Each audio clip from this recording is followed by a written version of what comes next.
Assalamualaikum warahmatullahi wabarakatuh. Waalaikumsalam warahmatullahi wabarakatuh. Puji syukur tak lupa kita panjatkan kepada Tuhan Yang Maha Esa karena telah atas rahmat-Nya lah kita bisa berkumpul pada sore ini dalam acara Camp Prodetik episode kelima. Sebelum masuk ke pembahasan materi, kita akan masuk ke dalam sesi dokumentasi dulu yang akan dipandu oleh Saudara Hamdi Syukron. Dan Saudara Hamdi Syukron, waktu dipersilakan. Oke, baik, terima kasih Raja. Selanjutnya kita akan masuk ke sesi dokumentasi ya. Teman-teman diharapkan untuk on cam dan menggunakan virtual background yang telah disediakan di room chat.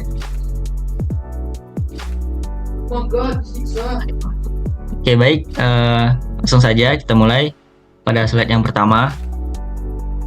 3, 2, 1. Oke, baik, yang kedua. 3, 2, 1. Oke, terima kasih. Saya kembalikan kepada Raja. Baik, terima kasih Saudara Hamdi.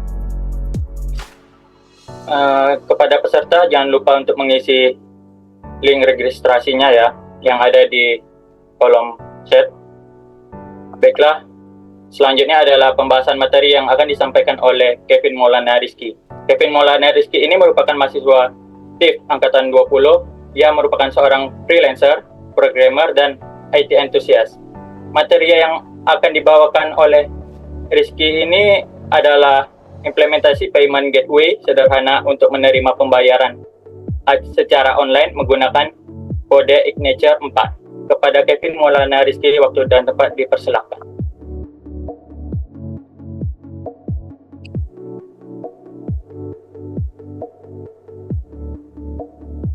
Oke, terima kasih kepada moderator. Assalamualaikum warahmatullahi wabarakatuh. Waalaikumsalam warahmatullahi wabarakatuh. Waalaikumsalam warahmatullahi wabarakatuh. Alhamdulillahirabbil alamin wassalatu wassalamu ala asrofil anbiya'i wal mursalin wa ala alihi wa sahbihi rasulillah ajma'in. Terima kasih kepada moderator telah memberikan waktu kepada saya untuk melakukan sesi-sesi nih. Kita sharing-sharing aja gimana pengetahuan yang telah saya dapat, terus saya sharing-sharing kepada teman, untung teman-teman bisa implementasi ke project-project teman-teman ke depannya gitu. Jadi topik yang akan kita angkat kali ini itu kita bakalan gimana sih cara kita mengimplementasikan sebuah layanan pembayaran secara online gitu. Jadi kita bisa buat sistem terotomatisasi nanti. Jadi teman-teman nggak perlu nih kayak misalnya ngebuat sistem pengecekan manual, mutasi manual ke rekening bank teman-teman masing-masing. Jadi kita nanti bisa ngelakuin implementasi ini secara otomatis. Nah, di sesi kali ini kita bakalan menggunakan salah satu payment gateway yang biasanya saya juga sering gunakan, yaitu Mitrans. Jadi Mitrans itu nanti kita bakalan lihat-lihat juga dokumentasinya gimana, cara-cara integrasinya, cara kita mengimplementasikannya ke project-project kita gitu. Nah, tapi sebelum itu nih kita harus tahu dulu konsep dari, kan kita temanya di sini adalah framework atau kerangka kerja ya. Jadi kita harus tahu dulu gimana sih cara kerja framework itu sendiri dan apa aja sih step by stepnya, gimana cara kita untuk ngebuat dan ngeimplementasikan payment gateway tersebut. Nah, oke, untuk biografi singkat saya, nama saya perkenalkan Kevin Maulana Rizky, asal Pekanbaru Riau. Saya seorang IT enthusiast, programmer, dan founder dari Yo Community. Dan teman-teman bisa ngubungin saya lewat email ini, kevin@yo.my.id. Dan teman-teman bisa juga ngecek CV dan project saya di GitHub/Kevin Maulana A-nya 2. Oke, langsung aja kita langsung ke materinya. Kita harus tahu dulu nih tujuan kita nih. Tujuan kita kan awalnya kita harus mau ngebangun sebuah sistem payment gateway. Jadi ketika teman-teman ingin ngebangun sebuah sistem payment gateway, teman-teman, dan apalagi menggunakan framework, jadi teman-teman harus tahu dulu nih konsep dari object oriented itu gimana. Nah, konsep dari object oriented itu teman-teman harus tahu dan harus tahulah fundamentalnya gimana object oriented itu berjalan. Nah, di sini sebenarnya untuk object oriented pasti teman-teman udah pada tahu gimana konsepnya. Pastinya ada kayak seperti class, enkapsulasi, inheritance, dan segala macamnya. Jadi sebelum kita masuk ke framework, teman-teman harus tahu nih dulu konsep gimana object oriented itu berjalan dan gimana nanti framework itu berjalan menggunakan konsep dari object oriented ini. Nah, jadi pertanyaannya itu konsep object oriented itu gimana sih? Nah, object oriented itu adalah singkatan dari OOP itu adalah singkatan dari object oriented programming. Jadi konsep dasarnya itu kayak misalnya kita ibaratkan aja ya, seperti badan manusia yang punya tangan, kaki, dan fungsi atau metodenya segala macamnya seperti itu. Manusia itu kayak kelasnya lah, atau seperti blueprint atau kelasnya. Jadi kaki, tangan, mulut itu seperti atributnya, dan atribut itu pasti bisa mempunyai fungsi. Jadi fungsinya ini sama dengan kalau di bahasa pemrograman itu berarti konsepnya itu adalah metode atau fungsi. Yang pastinya tangan itu kayak bisa mengambil, menendang, dan segala macamnya. Nah, seperti itu untuk konsep object oriented. Nah, untuk konsep object oriented selain inheritance, polymorphism, dan segala macamnya, ini bisa nanti teman-teman cek lagi untuk konsepnya gimana di internet, itu sudah dijelaskan. Tapi kita di sini pahamin dulu konsep utamanya itu, yaitu pastinya ada itu objek tadi, ada kelas tadi, ada metode tadi. Itu untuk ketiga konsep utama di dalam object oriented. Nah, sebelum kita masuk ke framework, nah di framework itu ada lagi nih konsepnya nih. Nah, konsep di framework itu ada lagi nih yang namanya konsep MVC. Teman-teman harus wajib tahu juga nih di MVC itu gimana konsepnya. Nah, jadi secara singkat itu framework itu kan kerangka kerja.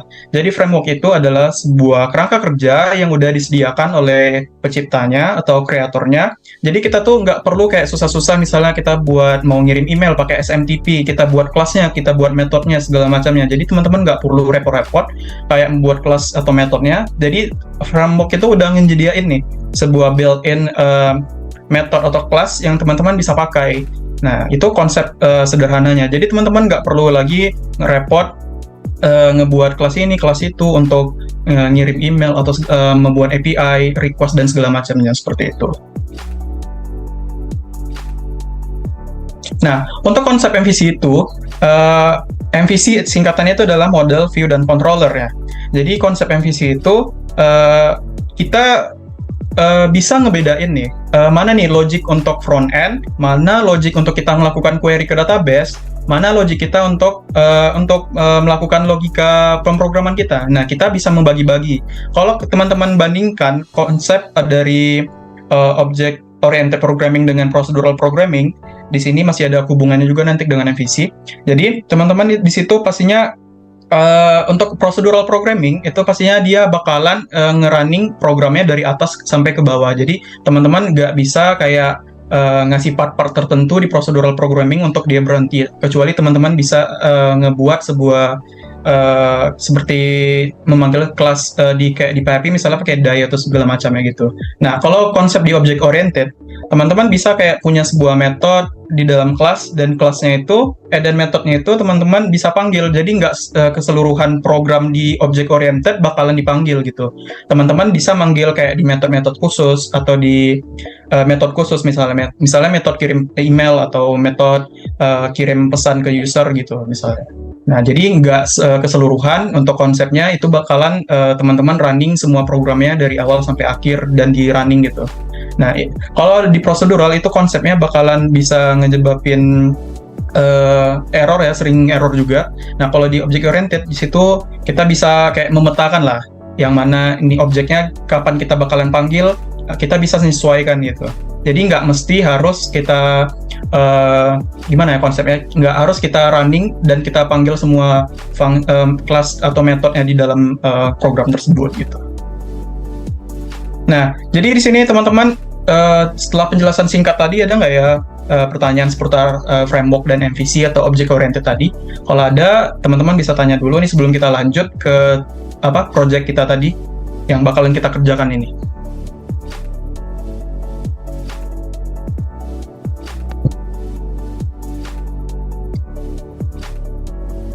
Oke, mungkin pertanyaannya mungkin teman-teman bakalan simpan mungkin di akhir sesi kali mungkin ya. Mungkin kita langsung aja. Kita langsung aja nih bakalan ngoding bareng nih teman-teman. Harus ada nyiapin beberapa requirement yang ini ya. Kemarin saya sempat lupa untuk nge-share ke moderator apa-apa saja yang bakalan requirement yang teman-teman butuhkan untuk ngoding bareng kita sore hari ini. Jadi konsep yang bakalan kita lakukan itu kita bakalan mengintegrasikan sistem payment gateway. Jadi di sini kita bakalan pakai Mitrans sebagai payment gateway-nya. Teman-teman tahu Mitrans? Mitrans itu salah satu payment gateway terbesar di Indonesia yang dipakai salah satunya di TikTok Shop juga pakai Mitrans sebagai layanan pembayaran digital mereka. Jadi teman-teman nggak perlu khawatir dengan keamanannya untuk sistem payment gateway kali ini karena sudah aman dan sudah terlisensi oleh Bank Indonesia juga.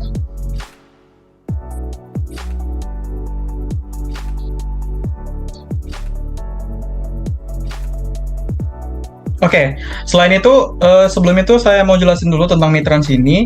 Jadi di Mitrans itu mereka nyediain beberapa beragam SDK mulai dari Android, web development dan segala macamnya. Jadi teman-teman nggak perlu khawatir untuk mengintegrasikan aplikasi teman-teman karena mereka udah menyediain nih SDK.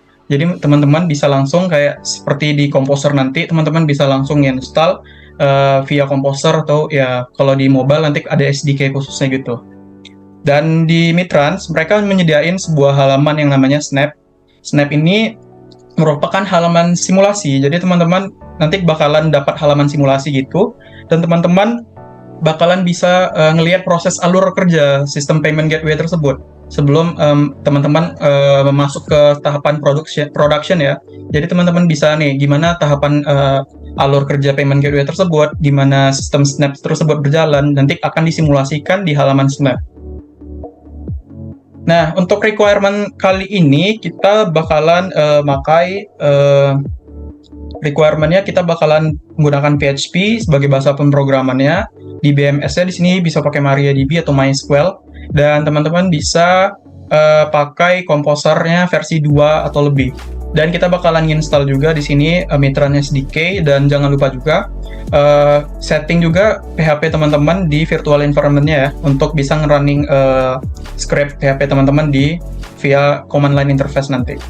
Dan ini saja untuk halaman download jika teman-teman ingin nanti atau saya kasih di halaman ini kali ya.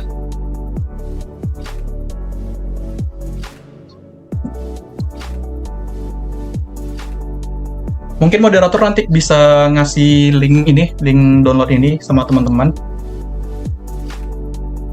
Jadi kita bakalan pakai Mitrans SDK yang teman-teman bisa download nanti di package. Kita bakalan pakai Composer untuk installnya. Dan teman-teman harus setting-setting PHP-nya di virtual environment Windows-nya. Dan teman-teman butuh juga nih satu akun Snap Mitrans dan aplikasi Ngrok sebagai virtual host-nya nanti nih untuk kita melakukan pemanggilan webhook nanti. Kalau insya Allah kalau sempat nanti kita bakalan buat sistem terotomatisasinya menggunakan webhook. Nah, untuk contoh project yang kali ini kita buat, kita simpelnya seperti ini aja. Nanti ada halaman pembayaran online gitu, nanti ada halaman harga namanya dan halaman checkout-nya. Dan di sini nanti langsung terhubung ke sandbox Mitrans-nya. Dan di sini nanti teman-teman bisa setting untuk pembayarannya mau pakai GoPay, virtual account atau Kris dan segala macamnya, teman-teman bisa setting. Dan nanti kalau kita sempat di akhir kita bakalan buat sistem terotomatisasi dengan menggunakan webhook. Yang mana kalau kita menggunakan sistem terotomatisasi ini kita nggak perlu lagi nih misalnya teman-teman kayak melakukan pengecekan manual di dashboard Mitrans-nya kalau statusnya udah terbayarkan atau enggak. Jadi nanti Mitrans itu bakalan ngirimin request ke kita. Jadi dalam bentuk HTTP request, Mitrans akan ngirimin ke kita bakalan validasi data tersebut benar atau enggak dari Mitrans, nanti menggunakan webhook. Nanti kita ada prosesnya atau codingnya nanti menggunakan webhook gimana sistem prosesnya gitu. Nah, jadi teman-teman di sini nggak perlu nih untuk ngecek status pesanan customer teman-teman. Jadi bisa nanti dari pending dia otomatis nanti terupdate ke database kita menjadi statusnya jadi settlement misalnya atau terbayarkan. Nah, seperti itu kira-kira untuk konsepnya. Dan nanti teman-teman saya bakalan, kalau nggak siap hari ini kita projectnya, saya bakalan nge-share source code-nya di Google Drive. Dan nanti di akhir teman-teman bisa ngisi form ini, dan satu orang yang beruntung bakalan ngedapetin voucher nonton XX1 nilai 20.000. Nanti akan admin kontak lewat email di info@yo.my.id dengan subjeknya pemenang webinar Predatek Ramadan 2024 Yo Community. Oke. Langsung saja kita ke proses, kita ngobar ya. Teman-teman silakan langsung aja. Tadi kalau belum pada nginstal, silakan install ini. Kita langsung saja kita ngoding langsung aja. Tadi saya udah ngejadiin di sini. Oke, ini bisa dipindahin nggak ya?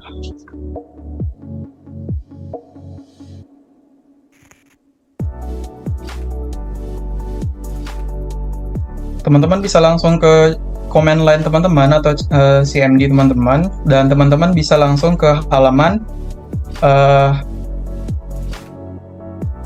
ini sedikit ke bawah kah? Oke.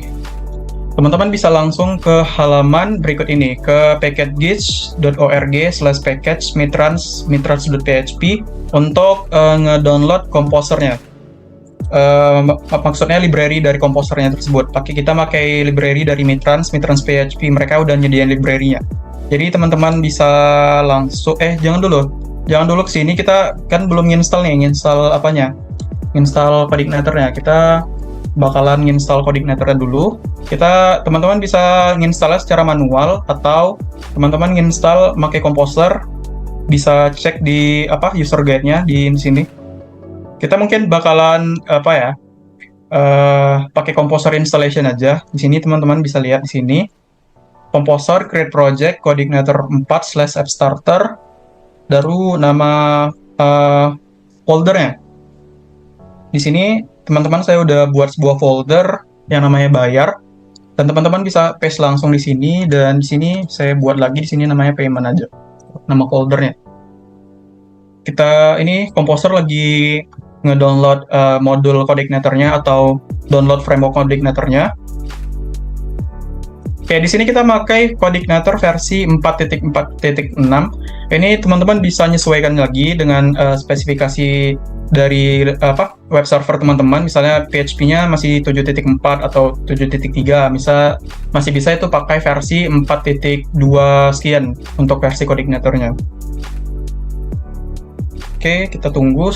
Selagi kita nunggu, kita bakalan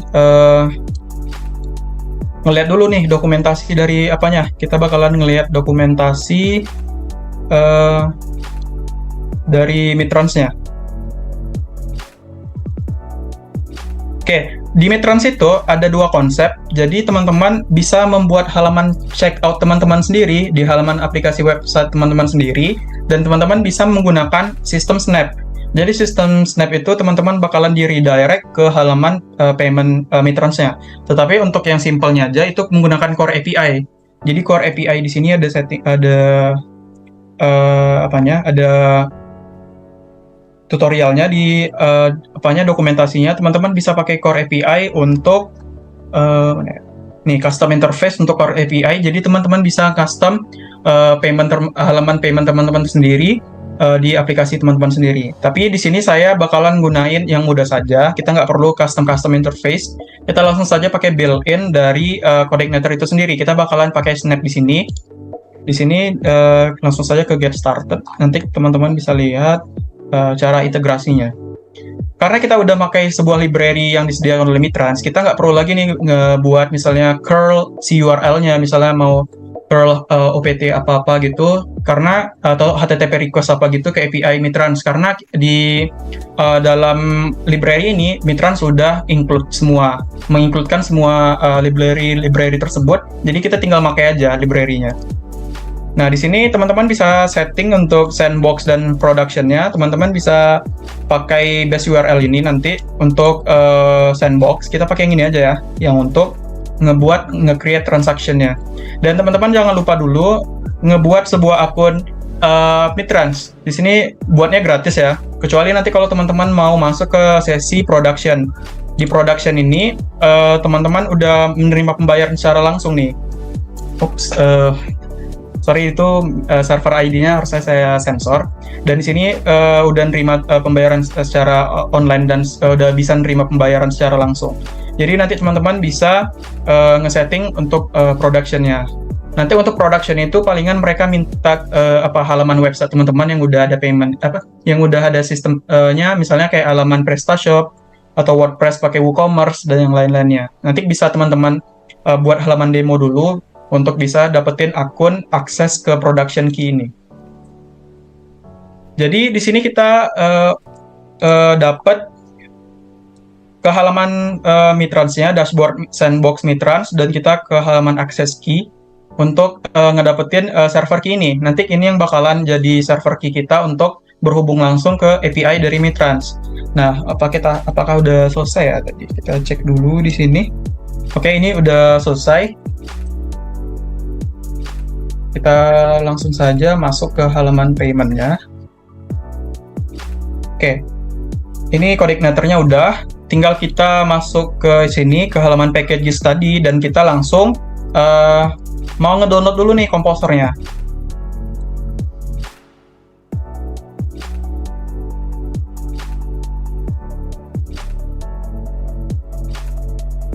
Oke, ini komposernya lagi ngedownload library dari Mitrans. Kita tunggu saja. Dan selanjutnya mungkin kita bakalan masuk ke Visual Studio. Teman-teman bisa menyesuaikan mau pakai Visual Studio, Sublime Text atau PHP Storm, bebas mau pakai yang mana aja.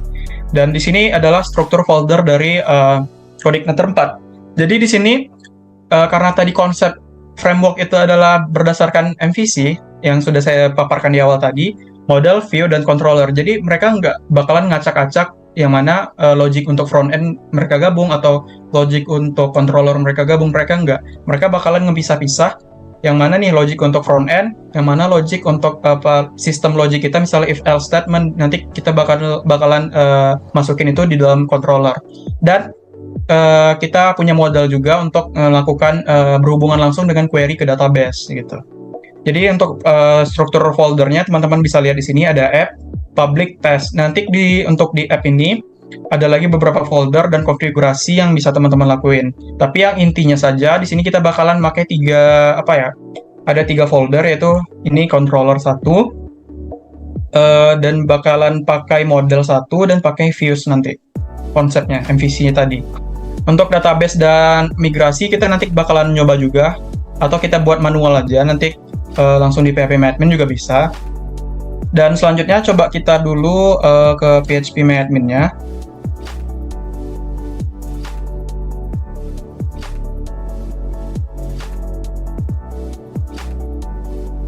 Kita bisa buat dulu sebuah database baru. Di sini, misalnya nama database-nya adalah payment ya. Payment 1. Teman-teman bisa create langsung di sini. Dah, ini biarin aja dulu. Kalau teman-teman udah masuk di konsep menggunakan framework, teman-teman kalau menggunakan manual menggunakan PHP-Admin itu sayang aja kan, karena fiturnya frameworknya nggak dipakai. Jadi kita, kalau teman-teman lebih bagusnya konsepnya itu kita pakai migrasi. Jadi teman-teman misalnya ada kesalahan nih dalam di tabelnya, misalnya nama tabelnya salah, kita bisa rollback dulu nanti database kita. Jadi kita nggak perlu lagi namanya kayak ngapus-ngapus manual gitu di dalam PHP-Admin kita. Tapi kalau untuk kali ini kita mungkin bakalan ngebuatnya secara manual aja menggunakan PHP-Admin dengan GUI-nya ini. Oke, kita buat tabel baru aja, misalnya namanya tabel payment misalnya. Dan untuk saya nggak ngebuat itunya ya, saya nggak ngebuat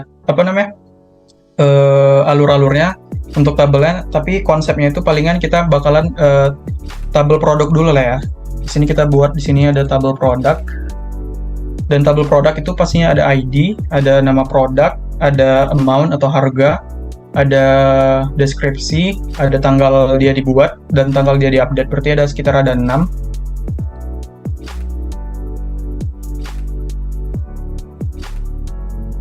ID, Tadi nama ya, nama produknya aja di sini. Terus ada amount atau harganya. Terus di sini ada deskripsi misalnya. Lalu ada created ad dan updated ad.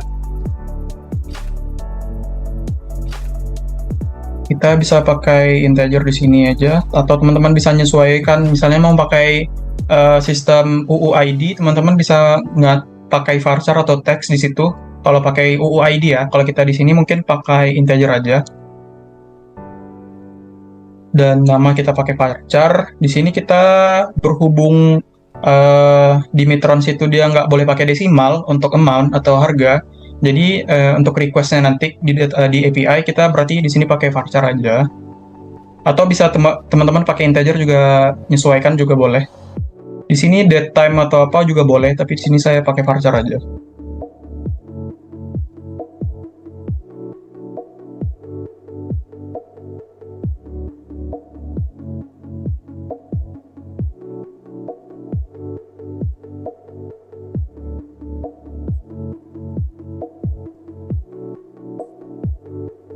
Untuk untuk ID-nya jangan lupa dibuat auto increment.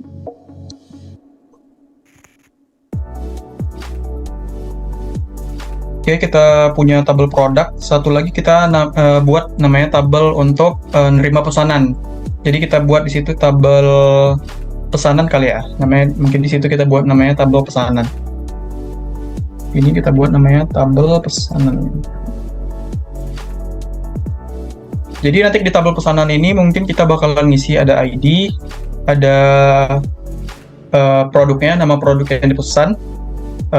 Kita mungkin nggak pakai chart ya, kita pakai fix harga aja dulu di sini, dan satu produk aja yang bisa kita beli dulu, karena itu nanti bakalan repot juga kita bakalan implementasinya. Di sini berarti ada ID, ada nama produk yang dibeli, ada harga, ada tanggal dia dibuat, 4 aja kali ya. Nanti teman-teman untuk sistem data DBMS yang di sini teman-teman menyesuaikan aja. Di sini ada nama produk, di sini terus ada amount-nya. Lalu di sini ada created ad-nya.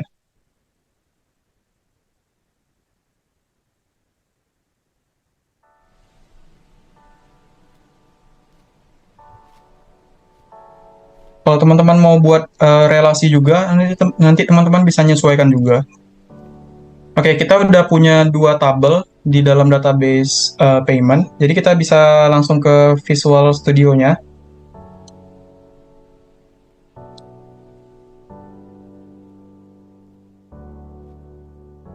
Untuk step pertama, teman-teman bisa setting ini env-nya. Teman-teman bisa rename dan ubah jadi ada titik di depannya. Dan teman-teman di sini bisa nge-setting untuk setting konfigurasi aplikasinya. Misalnya base URL-nya mau di domain apa, dan teman-teman bisa setting di sini untuk database default-nya.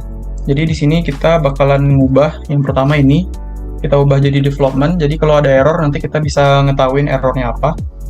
Terus di sini kita bisa setting untuk informasi database-nya.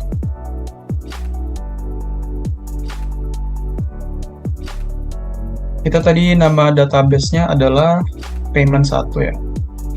Sini kita buat payment 1. Dan untuk password-nya kita bisa kosongin. Dan untuk prefix di sini teman-teman kalau mau keamanan lebih bagus, teman-teman bisa kayak ngasih prefix di tabelnya, misalnya TBL apa gitu. Misalnya DB apa gitu, TBL DB, untuk biar orang-orang nggak tahu nama asli dari tabel kita gitu. Teman-teman bisa ngasih prefix di situ. Dan untuk yang di bawah, settingan di bawah kayaknya sepertinya nggak ada. Teman-teman bisa abaikan dulu. Kita fokus saja ke sini, satu, dan yang ini. Oke, setelah kita setting, kita bisa kembali ke sini.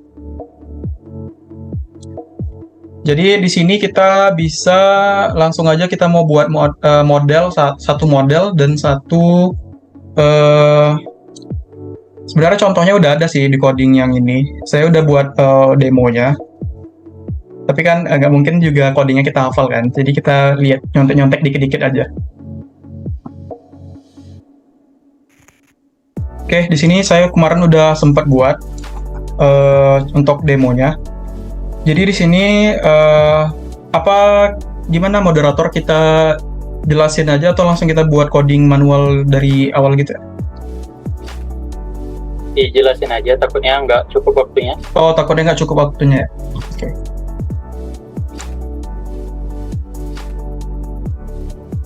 Oke, sebentar, yang ini kayaknya berarti kita fokus ya yang udah saya buat aja dulu ya, biar nggak terlalu makan waktu lama.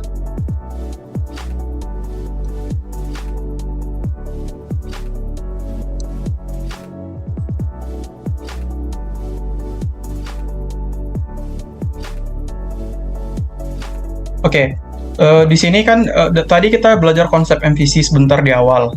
Jadi kita di sini udah punya nih yang namanya sebuah controller, udah saya buat di sini yang namanya produk. Jadi di produk itu kita di sini nanti logic aplikasi kita nih gimana ya? Misalnya kita nanti bakalan request HTTP request ke API milik si Mitrans. Jadi nanti kita bakalan taruh logiknya di sini. Tapi sebelum itu kita lihat dulu sebelumnya ini database-nya yang kemarin di sini. Kita pakai yang ini aja. Kita lihat udah ada contohnya, dan saya mungkin running contohnya yang ini aja kali ya. Yang udah ada project yang kemarin udah saya kerjain untuk ngoding hari ini.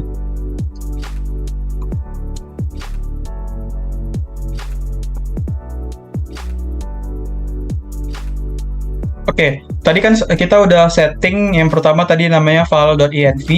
Yang di sini yang mana kita bakalan setting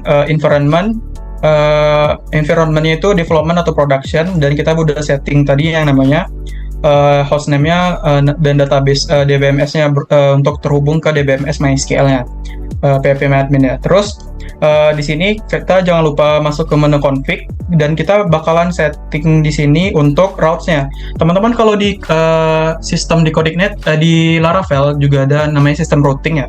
Di routing itu teman-teman bisa ngebuat halaman URL-nya itu bisa otomatis, bisa secara manual. Kalau teman-teman mau buat secara manual, teman-teman juga harus berhati-hati untuk ngebuat routes request seperti ini. Misalnya nanti teman-teman buat sebuah API, jadi teman-teman harus pastiin route-nya itu udah pakai metode apa. Misalnya kalau get itu kan berarti dia nampilin di URL dari web browser. Kalau nanti misalnya teman-teman buat API pakai request post, misalnya teman-teman settingnya di sini nanti halaman routes.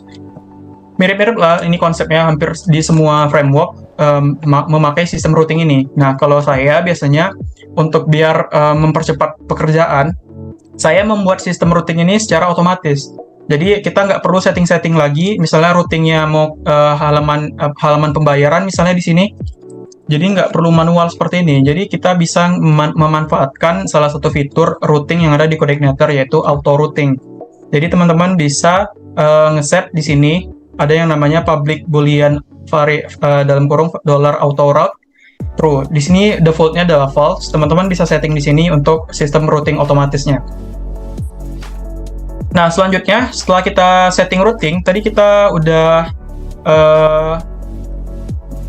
ngebuat di sini sebuah controller yang namanya controller, dan punya kelas di sini yang namanya product. Tetapi sebelum itu kita pahami dulu tadi konsep MVC. Di sini kita bakalan kita punya sebuah kelas yang bakalan nge-extend atau terhubung ke kelas induknya. Di sini kita punya kelas induknya yang bawaan dari CodeIgniter, yaitu namanya base controller. Base controller ini adalah kelas-kelas yang di dalamnya ada metode-metode lagi ya, bawaan dari CodeIgniter. Jadi itu konsep OOP yang bakalan teman-teman pakai di sistem framework. Nah, selanjutnya di sini kita udah punya kelas product, dan gimana sih cara kita ngubungin controller ini dengan model? Nah, kita kan udah punya database tadi nih. Gimana cara kita ngubungin aplikasi kita ke database tadi menggunakan model? Teman-teman bisa buka di sini di dalam tab library, di dalam folder models maksudnya. Di sini ada ada model yang udah saya buat. Salah satunya di sini ada product model. Nah, di sini teman-teman bisa melihat di sini dia bakalan nginclude sebuah kelas lagi yang namanya coordinator model. Kelas coordinator model ini yang bakalan kita pakai untuk melakukan query ke dalam database. Nah, di sini kita punya sebuah kelas product model yang bakalan nge-extend ke kelas utamanya tadi, kelas modelnya tadi yang punya bawaan coordinator. Nah, di sini kita bisa setting-settingnya mulai dari nama tabelnya, misalnya teman-teman bakalan pakai primary key ya untuk ID-nya, atau dan di sini teman-teman bisa ngapus aja sih, use auto increment-nya bisa teman-teman hapus.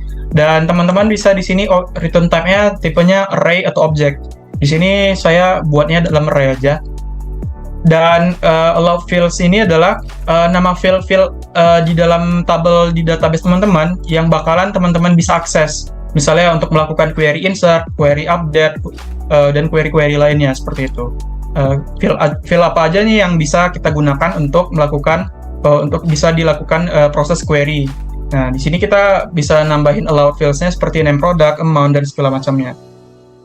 Dan di sini use timestamp kita bisa pakai false atau true, mau nanti otomatis dibuatin dari coordinatornya atau gimana, bebas. Dan di sini kita punya sebuah method yang namanya show data. Nah, di method show data ini kita bakalan nge-query ke database yang mana kita bakalan ngambil semua data di dalam database yang nama database-nya this table.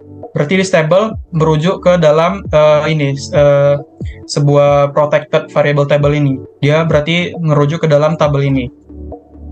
Dan dia bakalan nampilin semua data. Karena di sini kita menggunakan get result array. Kalau teman-teman mau ngambil by satu data, teman-teman bisa kasih parameternya di sini.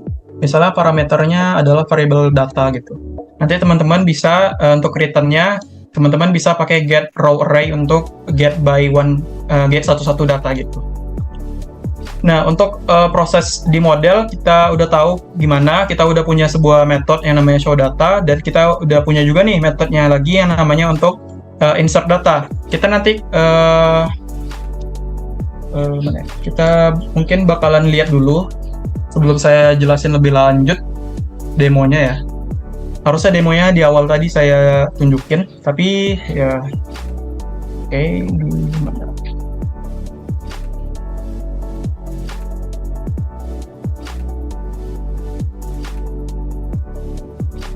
Oke, ini halaman data. Nah, ini halaman produk teman-teman. Jadi nanti ketika logiknya itu ketika ada user, usernya itu kita arahin ke dalam metode mana nih? Kita arahin ke metode, dan metodenya itu kita proses atau kita request API. Nah, teman-teman bisa view pet source di sini. Kita lihat formnya itu mengarah kemana nih? Kita lihat untuk buttonnya. Nah, teman-teman bisa melihat form action di sini bakalan ngarah ke dalam sebuah controller yang namanya product, ya, dan dan masuk ke dalam sebuah metode yang namanya proses. Di sini menggunakan metode request post. Kita lihat dulu di situ di dalam controller product dan di dalam kelas proses. Nah, di sini dia. Nah, di sini adalah proses logikanya, teman-teman. Bagaimana teman-teman mengintegrasikan payment gateway teman-teman. Tadi teman-teman udah ngirimin data nih di dalam view tadi.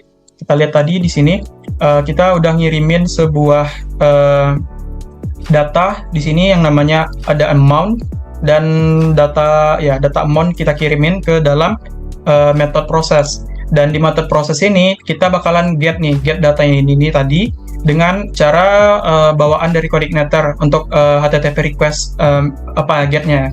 Di sini bisa pakai get post, get atau get var, bebas mau pakai apa, sesuaikan dengan tipe request teman-teman sendiri. Dan di sini kita bakalan ngambil tadi yaitu ada name produknya. Di sini tadi ada name produknya, input type amount. Input type amount. Name produknya tadi mana ya?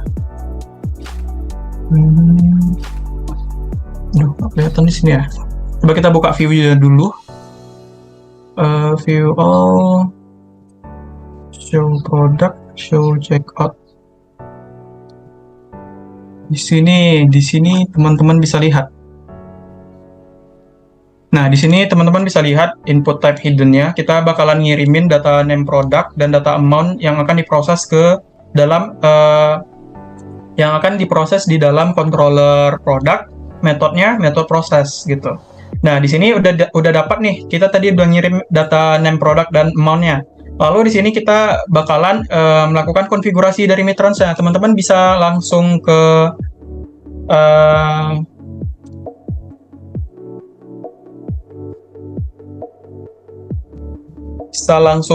dokumentasi Mitrans-nya tadi.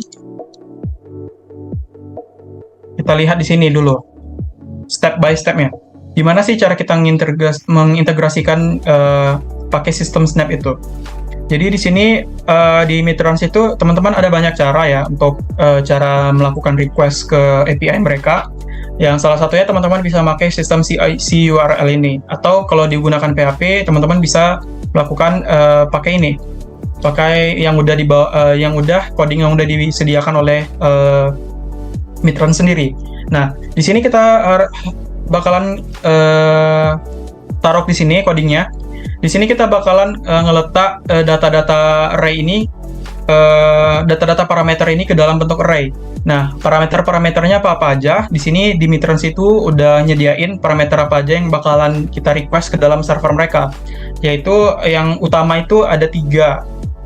Ada dua maksudnya. Ada order ID dan gross amount. Ini adalah 2 parameter wajib ketika teman-teman mau melakukan request ke dalam API dari Mitrans. Bagaimana nanti akhirnya teman-teman bisa dapat sebuah token, yang mana token ini akan token ini kita gunakan sebagai proses kita untuk melakukan redirect ke halaman Snap Mitrans nanti. Nah, kita lihat proses lainnya. Di sini parameternya apa aja?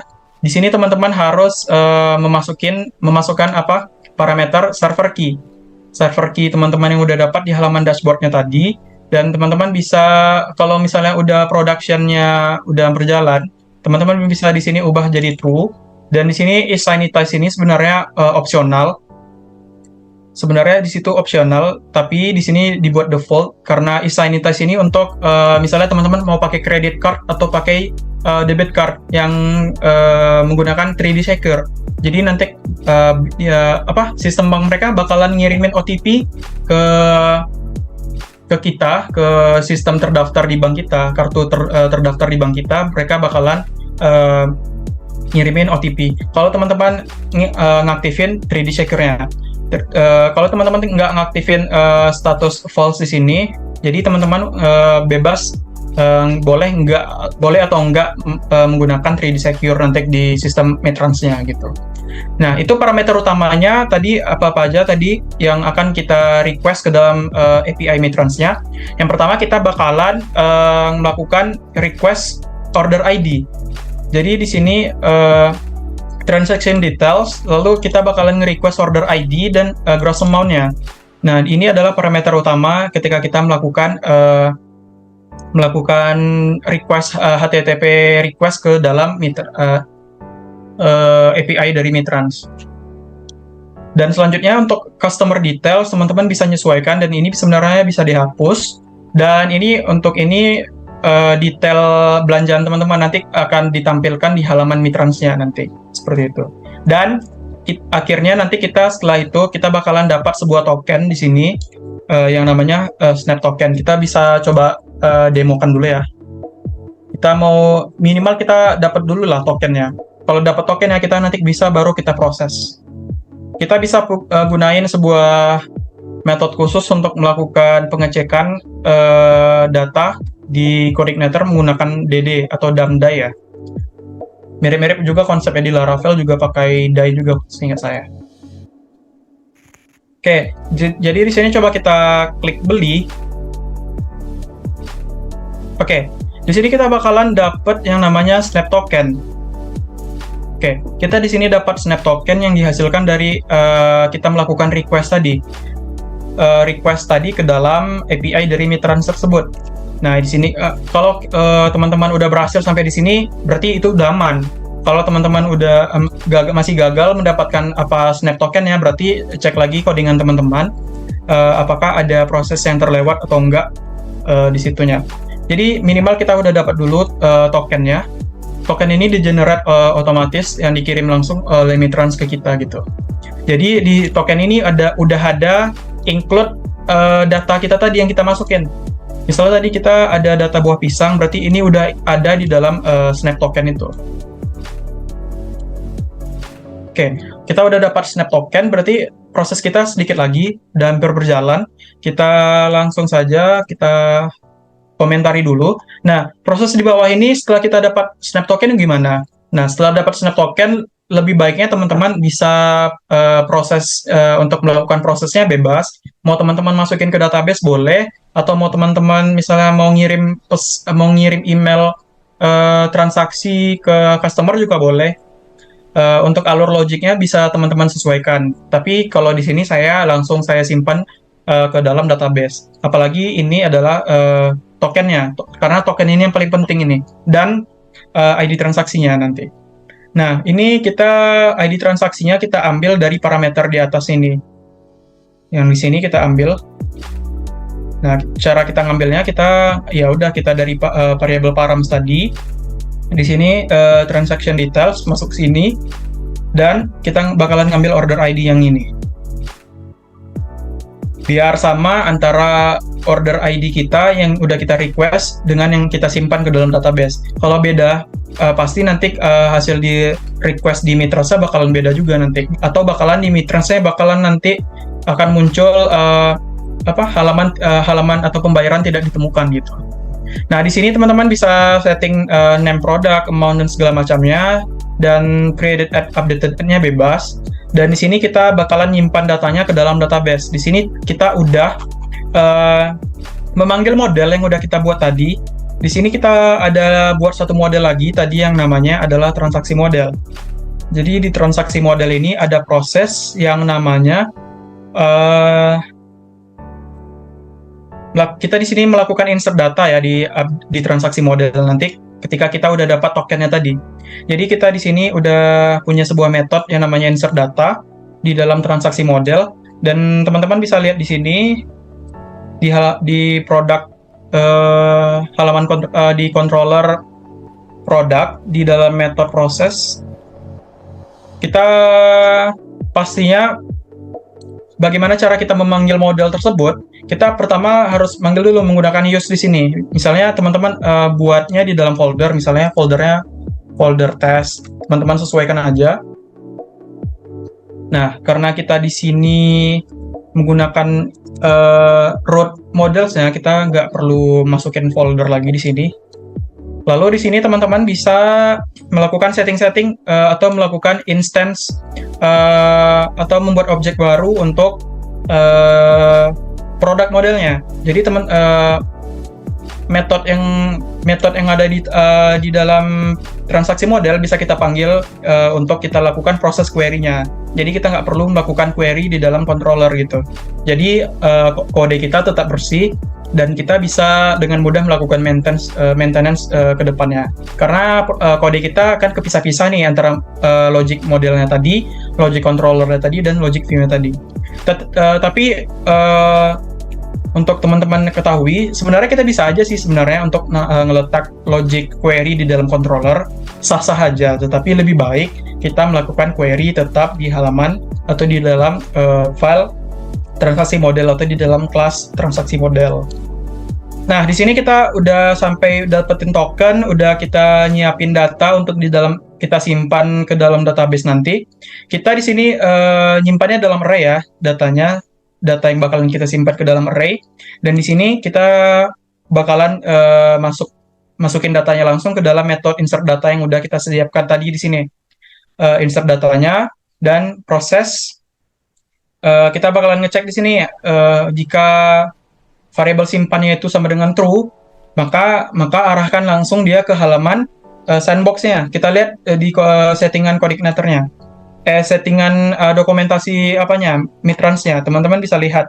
Untuk sandbox di sini kita lihat dia ngarah kemana.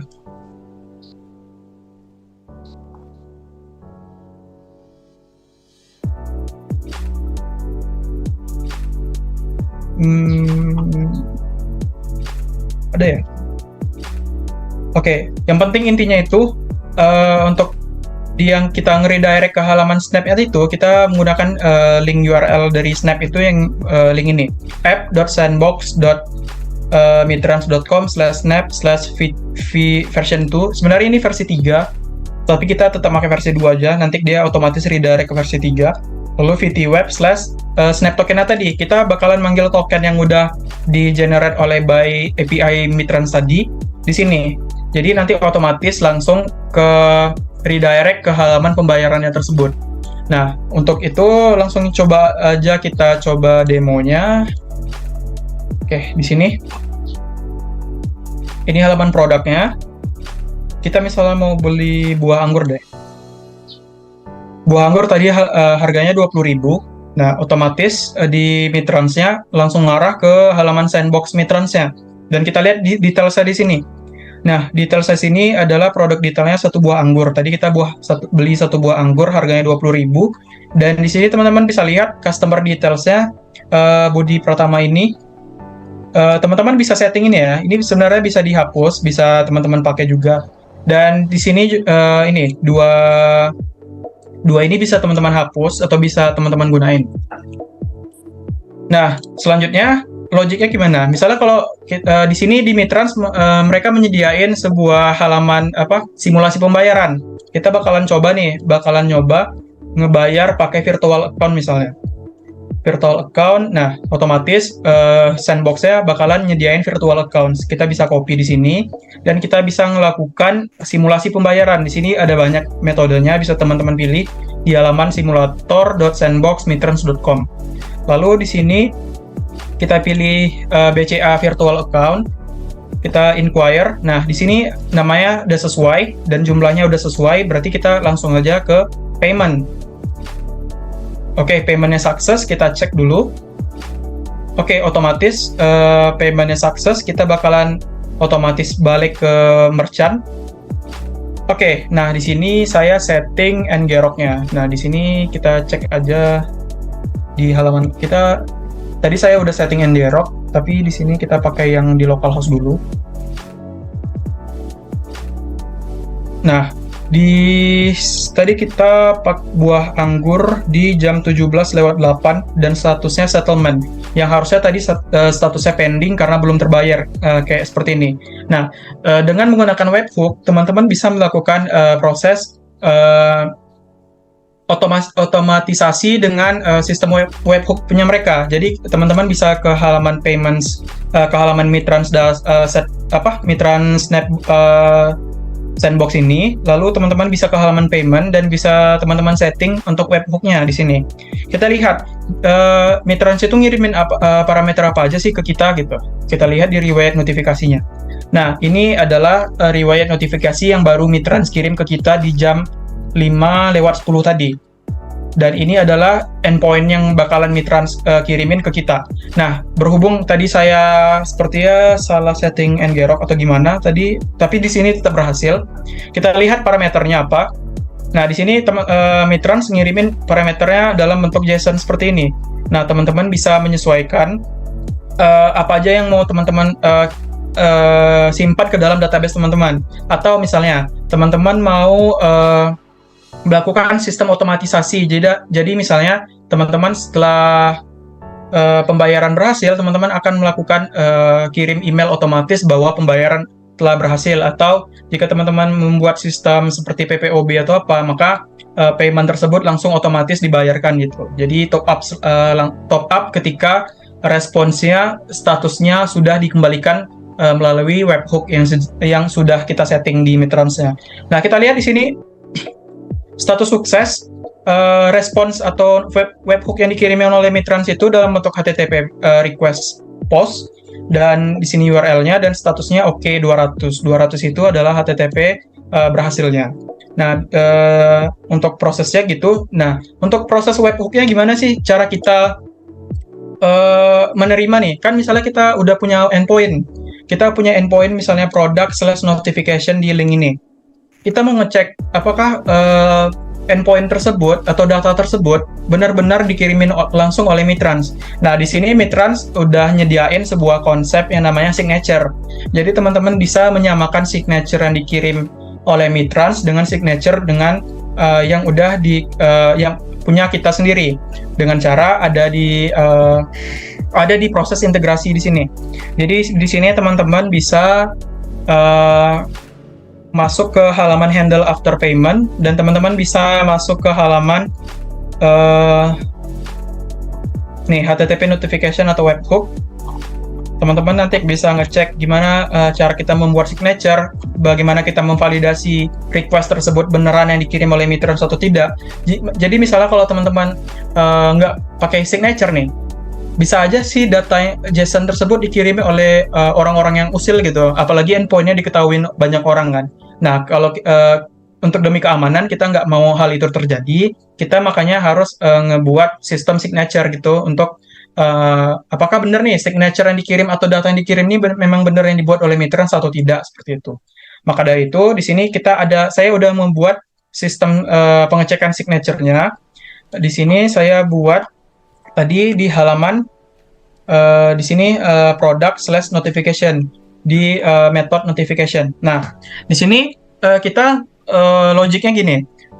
Jika sebuah request yang dikirim ke kita, maka kita ambil dulu semuanya. Ambil aja dulu, bebas aja. Biar aja dia ngirim ke kita dulu ke endpoint kita. Tetapi di sini kita bakalan nge-filter data tersebut apakah benar dari kita. Tapi di sini saya cek dulu, saya melakukan pengecekan jika data yang dikirimin dari webhook tersebut salah, maka tampilin di sini HTTP respon 400. Jadi datanya itu gagal untuk kita parsing gitu ke dalam untuk kita simpan ke dalam database kita. Nah, di sini kita bisa cek prosesnya. Kita bakalan ngecek proses signature itu adalah gabungan antara hash SHA-512 dengan ID transaksi kita, status code, gross amount, dan server key. Jadi ini adalah signature kita, cara kita membuat signature. Jadi cara kita membuat signature, lalu kita bandingin nih data yang ada dikirimin ke kita itu benar nggak signature-nya? Pastinya kita punya data ini dong. Kita punya data, misalnya kita punya data gross amount, pasti kita punya data amount ya. Dan data amount kita ini pasti sama dengan data yang ada di dalam Mitrans karena kita melakukan request tadi di awalnya dan dapetin tokennya tadi pasti sama dan pasti nggak akan bakalan beda gitu. Dan di sini kita bakalan masukin juga server key dan signature key. Nah, signature key ini adalah signature key pembanding antara signature kita dengan signature yang dikirim oleh Mitrans tadi untuk melakukan validasi. Nah, di sini kita pakai hash SHA-512 untuk melakukan hashing datanya. Jadi lebih baik kita pakai hashing ya, tapi defaultnya memang Mitrans sarankan mereka di dokumentasi pakai SHA-512 untuk proses hashing datanya. Lalu ada jumlah penggabungan antara ID transaksi, ada status code, ada gross amount, server key, dan yang lainnya. Parameternya ada ini sih, ada 4, nggak lebih. Nah, selanjutnya kita bakalan nyamain antara local signature kita dengan signature yang dikirimin tadi lewat webhook tadi. Jika status code-nya 200, kita bisa juga nanti cek di Mitrans itu ada beberapa status code, teman-teman bisa cek di situ. Ada status code 200, 400, 500 dan di situ lengkap semua di dokumentasi. Nah, jika request input yang diterima kita itu 200 dan transaction statusnya settlement, maka kita bakalan ngupdate status pembayaran kita yang tadi awalnya kita buat pending di awal menjadi settlement atau terbayarkan. Dan gitu seterusnya untuk jika statusnya 201 dan statusnya pending dan 201 juga dan statusnya cancel dan expire juga 201 juga untuk statusnya expire. Dan gitu seterusnya untuk proses-proses kita menerima HTTP request yang lainnya. Sama aja status code 201, 202 atau teman-teman bisa cek lagi deh, saya juga agak lupa untuk status code-nya berapa aja. Nah, yang terakhir, teman-teman nanti bakalan nyimpan nih datanya tersebut masing-masing ke dalam database kita menggunakan model yang udah kita buat tadi. Dan yang terakhir kita bakalan nampilin HTTP response code-nya biar mitrans-nya tahu nih statusnya udah berhasil atau enggak. Teman-teman bisa menyesuaikan HTTP response code-nya 200, 201 kah atau 202 dan sebagainya. Dan ini adalah halaman mitrans-nya untuk menerima responsnya tadi, webhook-nya tadi. Dan ini halaman data kita yang ini kan pending ya. Ini karena masih belum dibayar, kita cek ya, kita buktikan. Karena ini masih belum dibayar, 25.000-nya masih belum dibayar. Dan kita cek ini statusnya pastikan udah settlement atau udah berhasil. Nah, lebih kurang seperti itu sistem logika bagaimana sih cara kita mengimplementasikan sebuah layanan payment gateway dengan sistem pembayaran kita. Jadi intinya tuh kita tuh nggak perlu repot-repot lah. Kita tuh dibuat mudah dengan adanya payment gateway. Kita dipermudah, nggak perlu lagi ngerepot-repot satu-satu ngecek yang namanya mutasi bank, ngecek aplikasi perbankan kita satu-satu. Jadi kita itu nggak perlu lagi. Nah, disitulah kita menggunakan layanan payment gateway yang terotomatisasi. Kita bisa melakukan otomatisasi terhadap program kita. Lebih kurang seperti itu. Nah, lebih kurang seperti itu penjelasan tentang integrasi nih. Cara kita melakukan integrasi, contoh codingnya bagaimana sih, cara kita melakukan validasi signature, cara kita menerima webhook yang dikirimin oleh mitrans ke kita, cara kita melakukan parsing data yang dikirimkan webhook, cara kita mengupdate data tersebut dari yang sebelumnya pending menjadi settlement atau menjadi expired atau yang lainnya. Itu caranya, itu stepnya. Teman-teman bisa kembangin sendiri atau teman-teman punya project nih, teman-teman mau buat sistem e-commerce sendiri dan terintegrasi dengan sistem payment gateway ini, teman-teman bisa lakukan sendiri. Dan ini sebenarnya simple, teman-teman bisa kembangkan lagi. Dan nanti saya bakalan nge-share codingnya ini dalam bentuk drive, teman-teman bisa kembangkan lagi. Nah, untuk sistem, misalnya teman-teman mau ngebangun sistem e-commerce, teman-teman pastinya bakalan nanti nambahin lagi yang namanya sistem chart, karena pastinya user tuh pastinya bakalan bisa beli lebih dari satu ya, beli barangnya itu lebih dari satu gitu. Jadi nanti teman-teman bisa proses loopingnya di sini untuk item detailsnya berapa aja. Nah, teman-teman bisa looping untuk proses chartnya di sini. Oke, lebih kurang seperti itu pembahasan kita tentang coding bareng kita hari ini. Bagaimana sih cara kita mengimplementasikan sistem payment gateway sederhana ini dengan aplikasi Coordinator kita. Mudah-mudahan ilmu yang saya kasih yang sedikit ini bisa menjadi sebuah gambaran nih kepada teman-teman yang mau ngembangin sistem pembayaran digital tanpa perlu melakukan pengecekan sana-sini, pengecekan mutasi bank dan segala macamnya. Teman-teman bisa menggunakan sistem payment gateway. Sebenarnya ada beberapa layanan payment gateway yang saya sarankan selain Mitrans, yaitu pertama ada Zendit, yang kedua ada ePayMu, yang ketiga ada Duitku, dan beberapa payment gateway lainnya.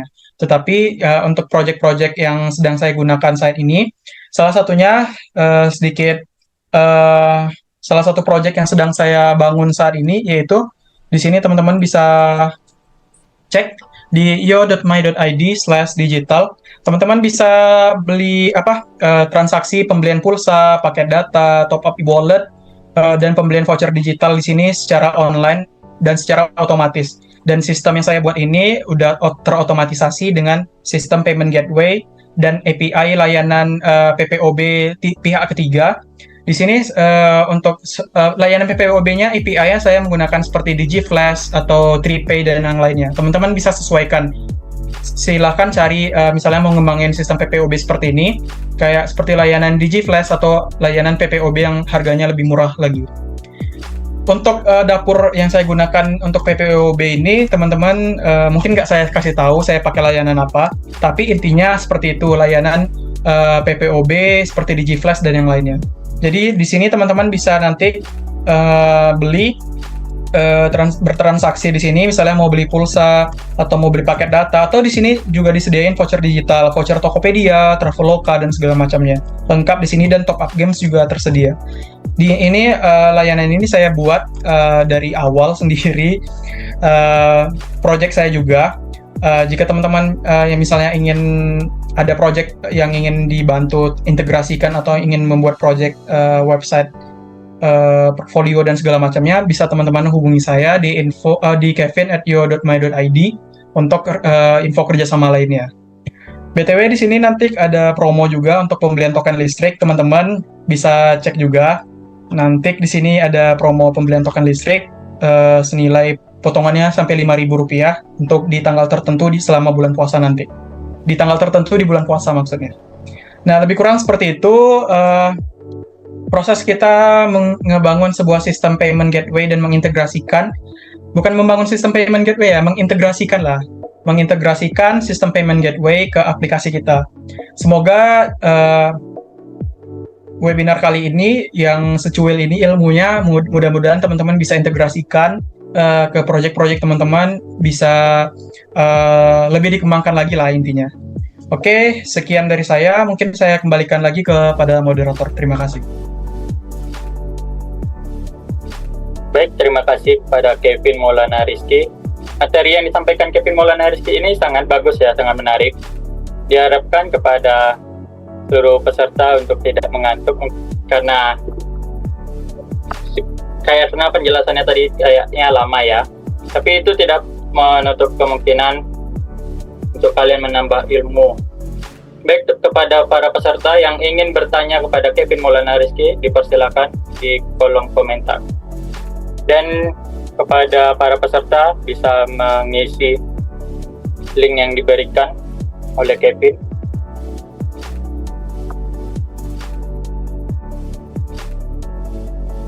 Oke, ini sebenarnya linknya teman-teman bisa isi.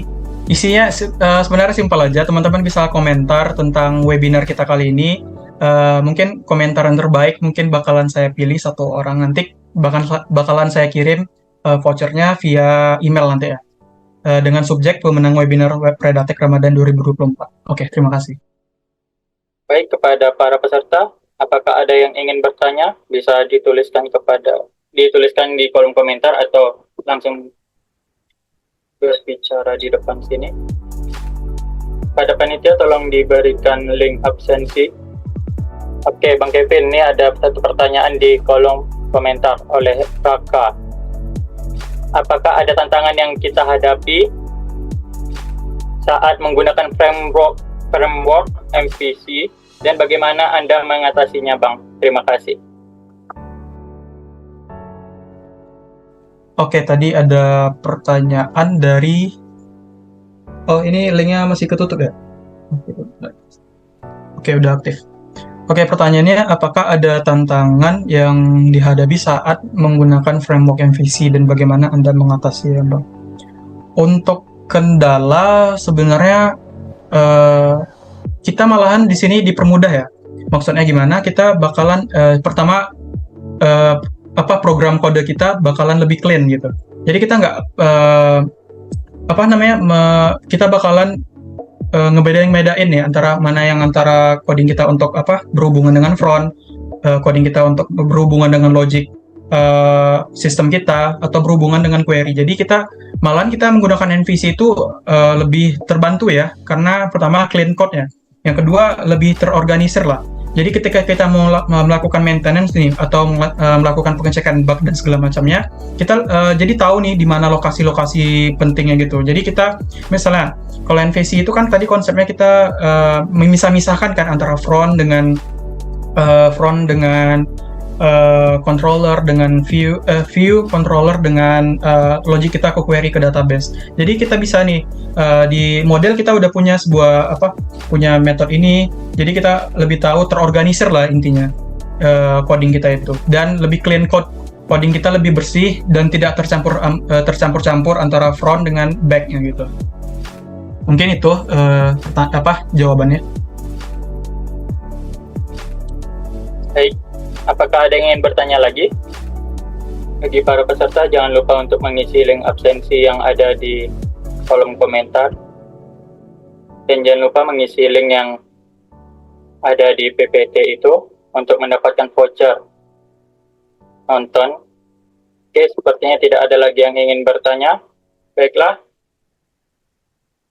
Lebih dan kurang saya mohon maaf. Wabillahi taufiq wal hidayah. Wassalamualaikum warahmatullahi wabarakatuh. Waalaikumsalam warahmatullahi wabarakatuh.